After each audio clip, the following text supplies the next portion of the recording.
பெண்ணாகி ஆள் என்ற ஓர் வார்த்தை உண்டானதே.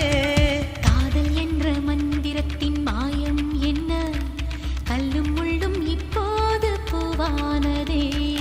வானவில்லின் துண்டொன்று மண்ணில் வந்து யாருக்கும் சொல்லாமல் பெண்ணானதே.